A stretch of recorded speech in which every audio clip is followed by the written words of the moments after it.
Bienvenue sur CAM News 24. À la une de l'actualité ce soir, administration territoriale, le gouverneur de la région du littoral visite les services dans le département du Vouri. Samuel Dieudonné Iva Adibois a effectué une tournée dans 5 des 6 arrondissements que compte la ville de Douala.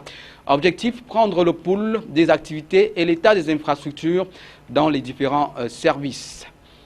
Bientôt de l'eau potable pour les réfugiés nigérians de Minao. La pose de la première pierre de ce projet conjoint HCR et gouvernement camerounais va étancher la soif de ces dizaines de milliers de réfugiés. Coût total du projet, 1,18 milliard de francs CFA. L'aviation civile est un facteur déterminant pour le développement durable. Célébrée ce 7 décembre 2015, la Journée internationale de l'aviation civile offre l'occasion de voir l'implication de ce secteur dans la protection de l'environnement. Une fois de plus, bienvenue au journal, édition grand format de ce 7 décembre de l'an de grâce 2015. Mayo Tsanaga, bientôt de l'eau potable coulera au camp des réfugiés nigérians de Minao. Une adduction d'eau est prévue pour alimenter ce camp de réfugiés et les villages environnants. C'est une œuvre conjointe du HCR, le Haut Commissariat des Nations Unies pour les réfugiés, et du gouvernement camerounais, représenté par la Camwater. Coût total du projet, 1,18 milliard de francs CFA. Le reportage de Célestin Taboulay Succès. Les difficultés d'accès à l'eau potable des réfugiés nigérians du camp de Minao seront bientôt un triste souvenir. Une adduction d'eau est envisagée dans ce camp pour étancher la soif de ces quelques 42 957 pensionnaires de ce camp de fortune qui continuent d'accueillir un afflux important de réfugiés nigérians victimes de la barbarie de Boko Haram. La pose de la première pierre de ce grand projet a eu lieu le vendredi 4 décembre 2015 à Zamaï, bled situé à un jet de pierre de Minawao. Le projet est le fruit de la coopération entre le gouvernement camerounais et le Haut Commissariat des Nations Unies pour les réfugiés HCR. Le coût global des travaux se chiffre à 1,18 milliard de francs CFA, supporté à hauteur de 42% par la Camwata et 58% par le HCR. En procédant à la cérémonie de la pose de la première pierre, le directeur général de Camwata a souligné que cette adduction va non seulement bénéficier aux réfugiés, mais aussi à plusieurs autres localités. La Camwata, pour parer au plus urgent, avait choisi de faire un important don de 20 000 packs d'eau potable aux forces armées et mettre un camion citerne à la disposition de monsieur le gouverneur pour assurer le ravitaillement en eau des réfugiés du camp de Minao. Pour le directeur du HCR pour l'Afrique, c'est une réponse urgente à un problème crucial. Valentin Tapsopa a fait savoir que le vœu ardent du HCR est de voir de l'eau potable servir à l'ensemble de la communauté réfugiée et ainsi que les autres bénéficiaires pour leur bien-être. Offrir de l'eau est sans doute l'un des gestes les plus nobles qui soient, car l'eau, c'est la source de vie. Ce geste est une réponse que le gouvernement camerounais et la communauté internationale recherchent pour apporter une meilleure solution à la problématique de l'accès des populations à l'eau potable. La cérémonie était couplée à celle de la pose de la première pierre pour la construction de 2 salles de classe, d'un bureau et de latrines à l'école publique de Windé, située à quelques kilomètres de Mokolo, une école à cycle complet qui existe depuis 2009 mais fonctionne sous des arbres faute de salles de classe. Un geste magnanime salué à sa juste valeur par le gouverneur de la région de l'extrême nord qui remercie les partenaires au développement pour leur apport multiforme pour l'amélioration des cadres de vie des populations. Midja Bakari a demandé aux autorités administratives locales de prendre toutes les mesures sécuritaires appropriées pour permettre aux parties prenantes d'exécuter leurs tâches en toute sécurité. Dans le calendrier des célébrations internationales, la communauté aéronautique mondiale célèbre la Journée internationale de l'aviation civile ce 7 décembre 2015. Il est question de sensibiliser l'opinion sur l'importance de l'aviation civile dans le processus de développement économique et social des États. L'édition 2015 se célèbre au moment où l'on parle des changements climatiques à la COP21 en France. Occasion pour les défenseurs de l'environnement d'interroger la responsabilité des transports aériens dans la lutte contre la pollution. Donald Anuzo.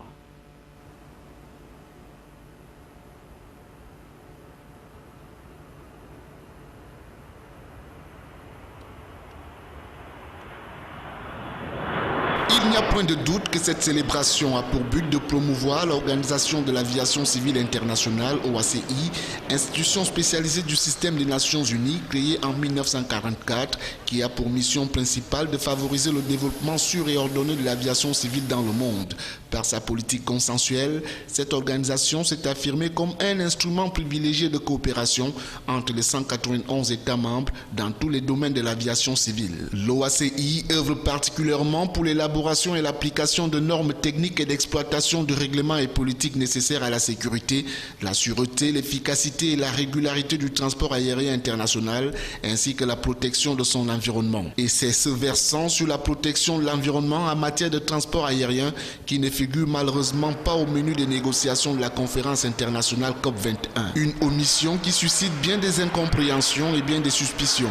Si l'avion n'est officiellement responsable que de 2% des émissions de gaz à effet de serre dans le monde, il n'en reste pas moins le mode de transport le plus polluant par passager et kilomètres parcourus. Si l'amélioration constante des performances des moteurs a permis de réduire la consommation de carburant par passager par kilomètre transporté de 80% en 50 ans, le volume global d'émissions polluantes n'en a pas moins continué à augmenter du fait de la croissance du trafic plus rapide que les progrès technologiques. Et compte tenu de la croissance du trafic de l'ordre de 5% par an, les émissions polluantes du transport aérien seraient encore multipliées au minimum par 3 d'ici à 2050 au rythme actuel de réduction de la consommation. Ce qui ferait passer le volume mondial d'émissions de CO2 des vols internationaux de 448 millions de tonnes actuellement à 760 millions de tonnes en 2020 et plus de 1500 millions de tonnes en 2050. Il y a donc lieu pour l'Organisation de l'Aviation Civile Internationale de s'accorder avec les défenseurs de l'environnement pour que la COP à venir prenne en compte la responsabilité du secteur aérien en matière d'émissions de gaz à effet de serre. En économie, une mission de prospection multisectorielle tunisienne est au Cameroun pour 4 jours d'échanges B2B avec les hommes d'affaires camerounais. À Douala, la cérémonie d'ouverture était présidée par le gouverneur de la région du littoral, représentant de Monsieur le ministre du Commerce. Sur les enjeux et objectifs de cette mission, suivons ce récit.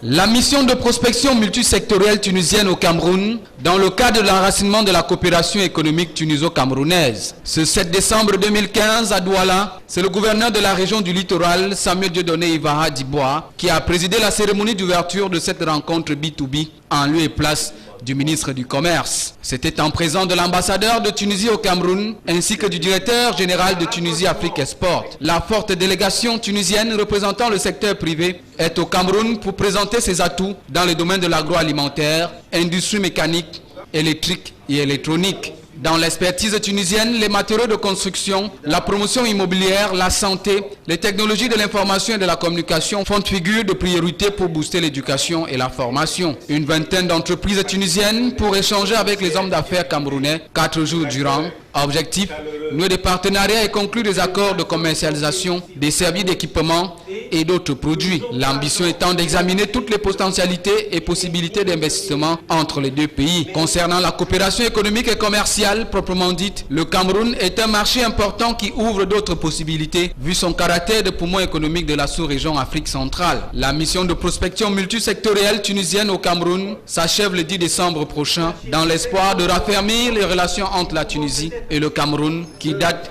de 1963. Passation en ligne des marchés à l'aide du système COEPS, Cameroun Online e-Procurement System. Le sujet est au centre d'une semaine atelier de formation organisée dès ce 7 décembre 2015 à l'intention des soumissionnaires à la commande publique. La cérémonie d'ouverture des travaux était présidée par le ministre délégué à la présidence de la République chargé des marchés publics. Reportage Éric Ticheux, Josué Ngonga. Cette autre rencontre avec les directeurs généraux et chefs d'entreprise de la ville de Douala, creuset de l'économie camerounaise, rentre dans le cadre de la continuité des activités du projet de dématérialisation des procédures du système des marchés publics à travers la plateforme COLEPS engagée il y a près de 3 mois. Le projet que nous lançons ce matin ici à Douala est un projet extrêmement important parce qu'il apporte une innovation fondamentale, l'introduction de l'électronique dans le jeu de la passation de marché à travers le projet e-procurement qui veut que les marchés publics puissent être lancés en ligne. Tout le processus sera dématérialisé. De l'appel d'offres à l'attribution, cela se fera en ligne. Devant votre PC, vous consultez, vous accédez au dossier d'appel d'offres qui est lancé, vous soumissionnez, vous procédez à toutes les opérations jusqu'à l'attribution, vous le consulterez sur votre ordinateur. Il était donc important d'une part de faire connaître au public ce nouvel outil d'innovation majeure au plan technique de la réforme du système des marchés publics et d'autre part d'amener les opérateurs économiques à apporter leur contribution au bénéfice de la communauté. Dans le nouvel outil, tout se passe en ligne donc.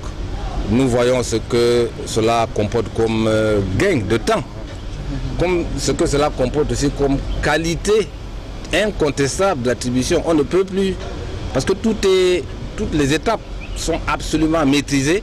Il n'est pas possible d'introduire un faux élément quelconque et toute la fiabilité est assurée pour assurer, garantir donc la qualité de la partition et la lutte contre la malgouvernance et la corruption. À terme, l'utilisation de COLEPS permettra au système des marchés publics camerounais d'effectuer un bond qualitatif dans le temps et de tirer parti des atouts liés au TIC. Notons qu'à ce jour, près de 400 personnes sont déjà formées à l'utilisation de cet outil.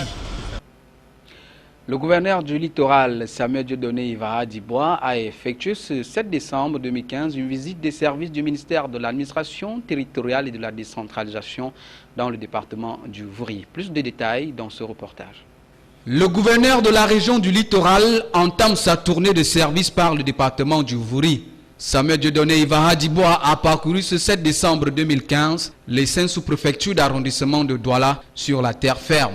Ainsi, pour prendre le pôle du département du Vouri, le premier arrêt a amené sa délégation et lui dans les services de la préfecture du département du Vouri. Le préfet Nassiri Paul Béa a fait un bref aperçu de l'état des services qui sont sous sa responsabilité. Ensuite, le cortège du gouverneur s'est arrêté à la sous-préfecture de Douala 1er où un dispositif particulier l'attendait. Après quelques minutes d'échange avec le sous-préfet, la délégation s'est rendue à l'arrondissement de Douala 2e avec presque le même dispositif protocolaire. Après, c'était au tour de Douala 3e à Logbaba et Douala 5e à Bonamoussadi d'accueillir le gouverneur et sa suite. La visite des services du ministère de l'administration territoriale et de la décentralisation par le gouverneur dans le département de Vouri, pour ce qui est des 5 arrondissements en terre ferme, s'est achevée à la sous-préfecture de Bonabéry à Douala 4e.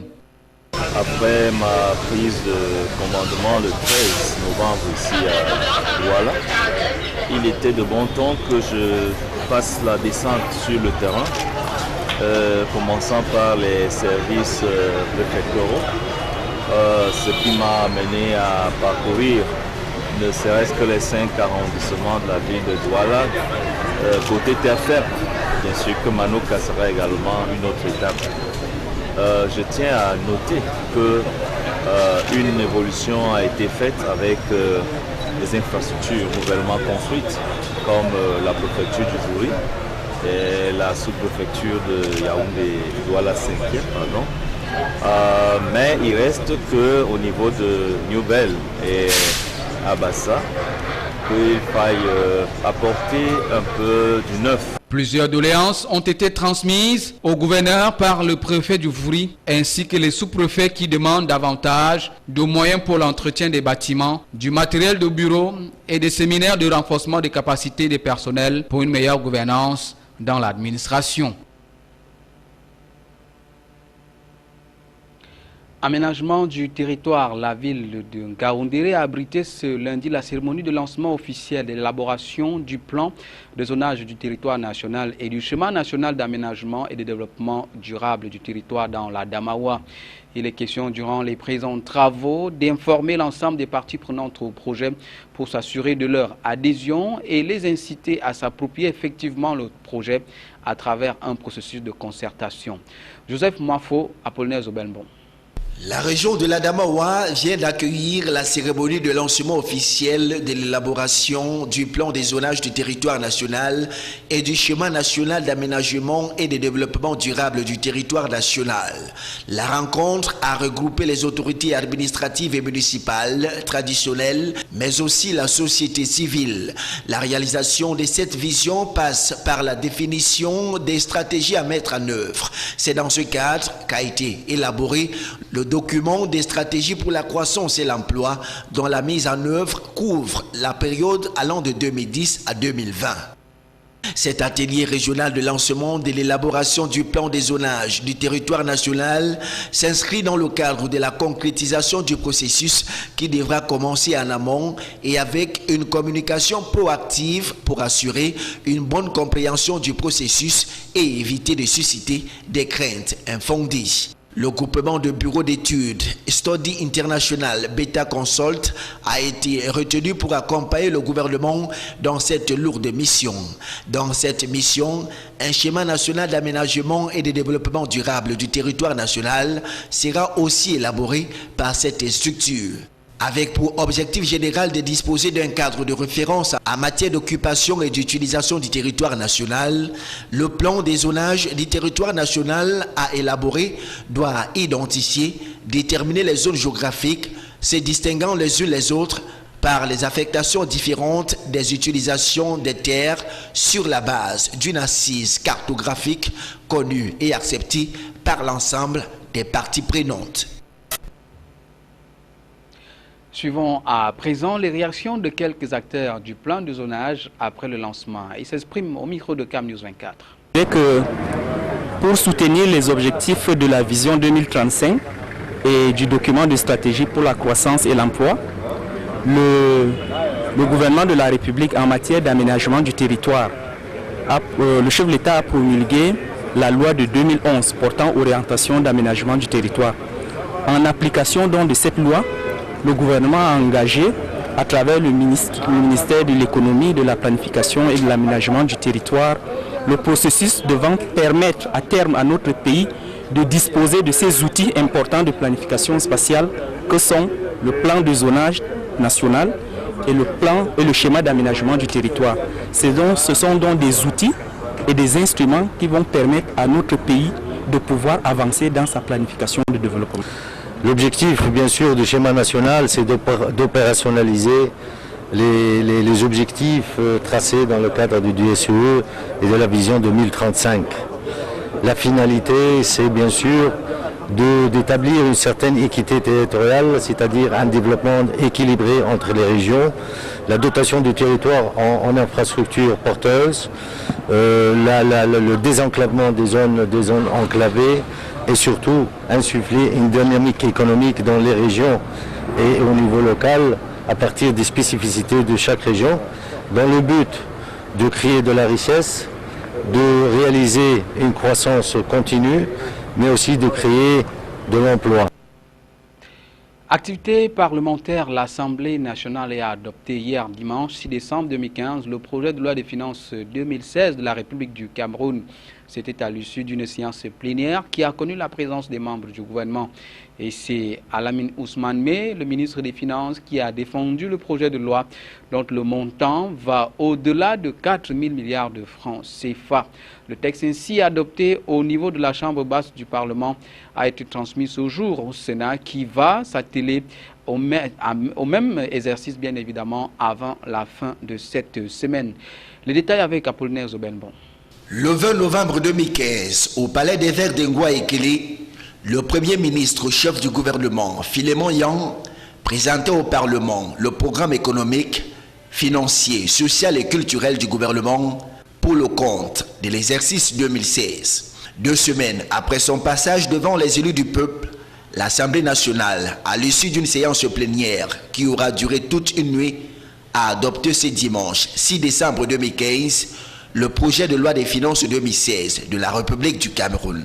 Après la lecture intégrale du rapport par le rapporteur général de la Commission des finances et du budget, le président de l'Assemblée nationale a donné la parole aux députés pour poser des questions aux membres du gouvernement venus nombreux assister à cette plénière.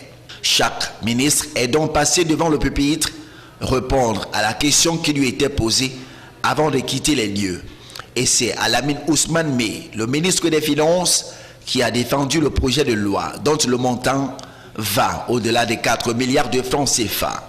Ce projet qui n'a subi aucune modification substantielle venant des députés garde ses axes prioritaires.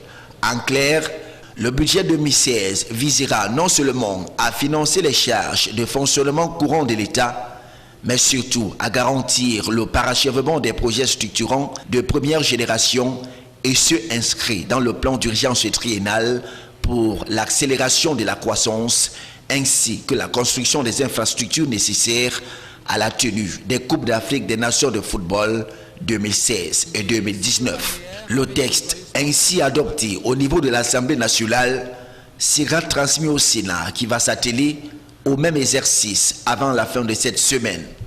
De par le mécanisme de la navette parlementaire, le texte sera de retour à l'Assemblée nationale avant transmission au président de la République pour promulgation.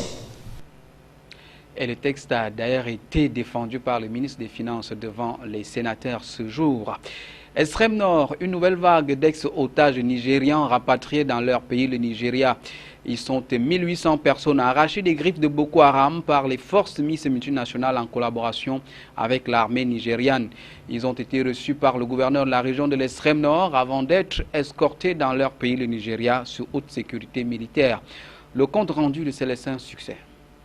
Après la première vague de 1200 ex-otages nigériens rapatriés dans leur pays, le Nigeria, le 2 décembre dernier, une nouvelle vague composée de 1800 personnes vient encore de transiter par l'extrême nord pour regagner leur pays. À 80% des enfants, dont la tranche d'âge varie entre 8 et 18 ans, ils ont été rapatriés ce samedi 5 décembre 2015. En provenance de la localité de Kolofata dans le Mayo-Sava, ils ont été accompagnés sous haute escorte militaire par les éléments du 42e bataillon d'infanterie motorisée de Mora, commandé par le capitaine Arsène Amougou. Les ex-otages ont fait escale à Maroua, où ils ont été reçus par le gouverneur à l'esplanade de ses services. Midjawa Bakari s'étant rassuré qu'ils sont dans des conditions humanitaires et sanitaires viables, a confié que ces victimes de Boko Haram seront conduits dans la ville camerounaise frontalière de Boukoula, où ils seront remis aux autorités administratives nigérianes. Ça fait là depuis un certain temps, depuis que nos forces sont montées en puissance. L'émergence Alpha et même la multinationale, nous constatons tous la vague des réfugiés ou des personnes qui ont été libérées, il faut le dire les choses comme elles se présentent, qui affluent dans nos frontières. Et nous avons reçu des hautes instructions de la hiérarchie, de les accompagner dans le cadre de ces rapatriements-là pour qu'ils puissent gagner leur pays. Selon des sources militaires, ces otages ont été libérés des mains de Boko Haram qui les avaient gardés sur leur territoire nigérien sous leur contrôle plusieurs mois pour certains parmi eux. C'est dans le cadre d'une vaste opération de ratissage le long de la frontière que mènent depuis quelques jours déjà les soldats de la force mixte multinationale de la Commission du bassin du lac Tchad en collaboration avec les forces nigérianes que ces otages ont été libérés des griffes de ces terroristes aux idéologies obscurantistes. Parmi eux, on retrouve également ceux qui se sont échappés lors des affrontements entre les forces armées des deux pays et les combattants de la secte Boko Haram. Du sport, en bref, barrage dans la Ligue régionale de football du littoral. La finale va donc opposer le week-end prochain Avion FC d'Uncam à Stade Renard de Melon. Le représentant du littoral sera connu au terme de cette finale qui se joue au stade de la réunification de Douala. Et puis Ligue de football professionnel du Cameroun où vont jouer véritablement les équipes de Ligue 1 et de Ligue 2 la saison prochaine. Cette question sera donc au centre de votre émission spécialisée La Tanière ce mardi sur votre chaîne Cam News 24 à partir de 17 h. À un mois du lancement de cette compétition, plusieurs stades seront fermés à cause des travaux de réfection. Douala, Yaoundé, Bafoussam, Bafang, Garoua, Banganté sont principalement concernés. La question sera donc au centre des débats. Prenez le rendez-vous ce mardi à partir de 17 h. La Tanière. AFP, au-delà de nos frontières régionales en France, les Républicains avalisent la loi du Nini. La liste PS dans le Grand Est sera donc déposée dès lundi. COP21, dernière ligne droite au Bourget, la catastrophe climatique guette la Chine. Pékin pour la première fois en alerte rouge, pollution. Mesures exceptionnelles annoncées en santé. 3 nouveaux foyers de grippe aviaire en Dordogne et dans les Landes. Tout ceci avec nos confrères de l'AITV. Au lendemain du premier tour des régionales et d'une importante percée du Front National, l'heure est à la mise en place de stratégies visant à contrer cette montée de l'extrême droite. Alors que les Républicains s'en tiennent à une ligne ni retrait ni fusion, confirmée lundi lors de la réunion de leur bureau politique, le PS, lui, prône le retrait pur et simple de ses listes arrivées troisième. Un retrait que Marine Le Pen n'hésite pas à qualifier de suicide collectif. Deuxième semaine et phase cruciale pour la COP21 de Paris. Les équipes de négociateurs ont remis vendredi une ébauche d'accord de 48 pages avec de très nombreuses options. À charge désormais pour les ministres de décider et de mettre sur pied un mécanisme garantissant une révision à la hausse tous les 5 ans des objectifs de chaque pays. Alors que la conférence sur le climat bat son plein, la pollution, elle, bat tous les records à Pékin. La capitale chinoise est pour la première fois en alerte rouge, chantiers, écoles fermées, restrictions de circulation. Les Pékinois s'apprêtent à vivre un épisode de pollution intense. La mégalopole de quelques 22 millions d'habitants devrait rester enveloppée dans un épais brouillard de mardi à jeudi. Nouveau cas de grippe aviaire dans le sud-ouest, 3 foyers détectés en Dordogne et dans les Landes. Les animaux ont été aussitôt abattus dans des exploitations concernées. Le ministre de l'Agriculture rappelle que la grippe aviaire n'est pas transmissible à l'homme par la consommation de viande, œufs ou foie gras. L'importation des volailles françaises est désormais interdite dans au moins 8 pays d'Asie et d'Afrique du Nord. Fin du journal. Merci pour votre aimable attention. L'information continue sur CAMnews 24 et sur le site www.camnews24.com. Bon début de semaine à tous.